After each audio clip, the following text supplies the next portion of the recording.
ખેડાના નડિયાદ કોર્પોરેશનના આઉટસોર્સિંગ કર્મચારીઓએ જિલ્લા કલેક્ટરને આવેદન આપ્યું। નડિયાદ મહાનગરપાલિકાના 180 કર્મચારીઓએ કલેક્ટર કચેરી વિરોધ કરી રજૂઆત કરી।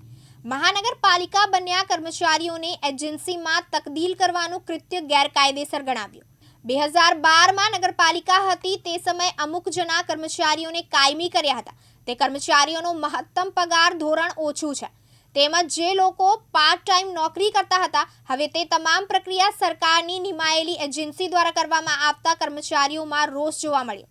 કોર્પોરેશનમાં કામ કરવાની અમુક વર્ષોના જૂના કર્મચારીઓને કાયમી મહત્તમ વેતનની માંગ સાથે જિલ્લા કલેક્ટરને આવેદન આપ્યું।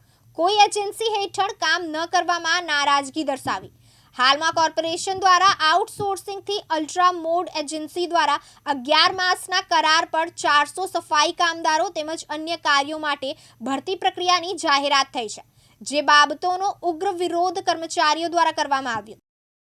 પછાત વર્ગના અમારા સફાઈ કર્મચારીઓ છે, અનુસૂચિત જાતિમાંથી આવે છે અને એમના માટે જો સરકારના લેબર એક્ટના કાયદાનો જો 80-80 જો કમિશનર જેવા અધિકારીઓ જો કરતા હોય તો કેટલા અંશે વ્યાજબી છે એમ। એટલે દરેક નગરજનોને અમારી વિનંતી છે કે ભાઈ અમને સાથ સહકાર આપો અને અમારા હક છીનવાઈ ના જાય એના માટે અમે અત્યારે આ કામથી હળવા રહ્યા છે અને અમે જે નોટિસ 30 તારીખે પણ આવી છે અમિતભાઈ પ્રકાશભાઈ યાદવ સાહેબને 30મી અમે પહોંચાડી દીધી નોટિસ લેબર એક્ટના કાયદા મુજબ કે ભાઈ આ પ્રમાણે કાયદેસરની જે ભરતી કરેલી છે એમાં કશું ખોટું નથી। એમને કાયમ કરવાની જગ્યાએ અત્યારે એ લોકોને આઉટસોર્સિંગમાં તબદીલ કરવા માંગે છે, એ કેટલા અંશે વ્યાજબી છે એમ। એટલે નગરજનોને વિનંતી છે કે અમને સાથ સહકાર આપે। જય મહારાજ જી, તમારું નામ અને આજે બધા ભેગા થયા છો કલેક્ટર શું કહેશો?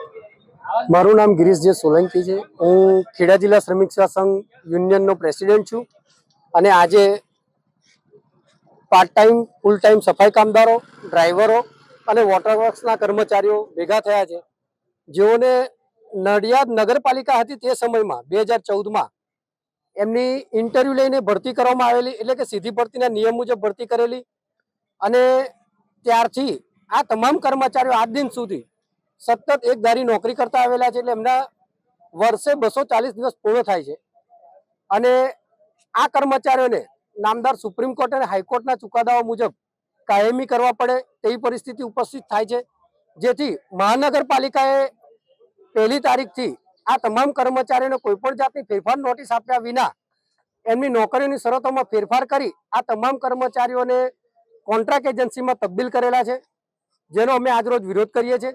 અમે ગઈકાલે કમિશનરશ્રીને આ બાબતે આવેદનપત્ર આપ્યું હતું અને કમિશનરશ્રીને પણ જાણ કરેલી કે તે આમ ના કરે અને આ તમામ કર્મચારીઓ જે તે પરિસ્થિતિમાં જે હતા એ રીતે પાછા નોકરી પર લઈ લે, પરંતુ કમિશનરશ્રીએ કોઈ પ્રત્યુત્તર આપ્યો ના હોય, જેથી આજરોજ અમે કલેક્ટરશ્રીને આવેદનપત્ર આપવામાં આવે છે કે આ કર્મચારીઓનું હિત જોઈ આ અંગે કોઈ કાર્યવાહી કરે અને કર્મચારીઓને મૂળ જગ્યા પર પુનઃસ્થાપિત કરી નાખે। તેમજ મારી નગરજનોને એક નમ્ર અપીલ છે કે આ કર્મચારીઓ સાથે જે અન્યાય થઈ રહ્યો છે તે બાબતે અમે કામ બંધ રાખ્યું છે, જેથી નગરજનોને કોઈ તકલીફ પડે તો અમને માફ કરજો, પણ અમારા પેટનો પ્રશ્ન છે, અમારી સાથે અમારી જાતિના કારણે આ અભિવ્યક્ત થાય છે, જેથી અમને સહકાર આપજો અને કોઈ અમારા થકી તકલીફ પડે તો અમને માફ કરજો। તૃષાલ પંડ્યા, દિવ્યાંગ ન્યૂઝ, નડિયાદ, ખેડા।